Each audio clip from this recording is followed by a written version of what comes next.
Hey everybody, it's Todd Liles here with Service Excellence Training. Thought I'd take just a few minutes and come to you live. It is Monday, it is 8:30, and like many of you, I have been at it for a little while today, and I'm excited about this week. Now, one of the things that I have noticed from a lot of people is that they start their week out with not a lot of clarity. They begin on Mondays, and part of the drag of Monday is getting that motivation up and getting ready to go to work and just getting ready to do life.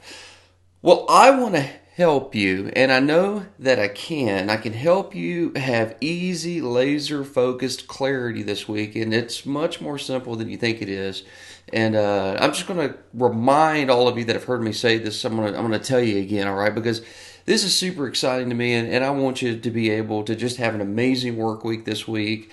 I want you to achieve your goals. I want you to be able to lay your head down at the end of the night and just feel very, accomplished and not feel like everything is hanging over you and that you can't get all of your things done. I don't want you to have that feeling, and I want you to have the feeling that when you lay down, you're good.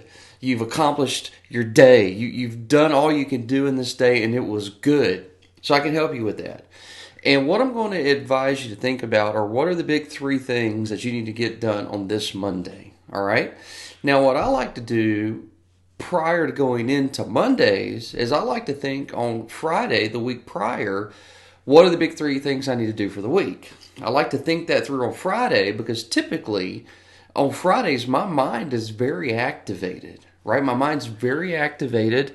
I'm mentally still kind of fired up from the week. I'm actually not tired. I typically get motivated by work. So somewhere around after lunch on Friday, I'm pretty excited still. I look at my week and go, what do I need to do? And I write those things down. And I boil down the entire week ahead just to three things. That's it.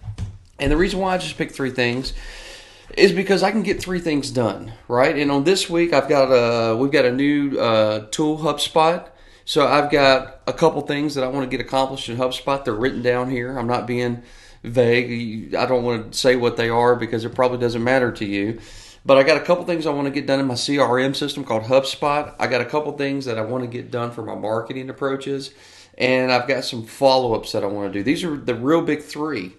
So I go into the week knowing what those big three are. Now, if you're sitting in a manager position, maybe this is implementing a new process. If you're sitting in a production position like a tech or a CSR or a salesperson, maybe this is hitting certain weekly goals, all right? So I go into my week knowing what that is. And then I look at each day and I say, what can I get done in this day? So on this Monday, I've got my goals broken down. And these goals, the big three on Monday, are just supporting what's happening on the week that I just described. So each day, I'm going to get a subset of those goals done. And as long as I can check my day off on the big three, then I know I've done the things that are moving me closer to my professional and business goals. And this gives me laser focus, and you can do it as well. Now, by the way, if you're curious, well, how do I pick the goals that I'm working off of in terms of the big three for the week? Well, I sit down and I think about projects, and this is my third and fourth quarter set of projects.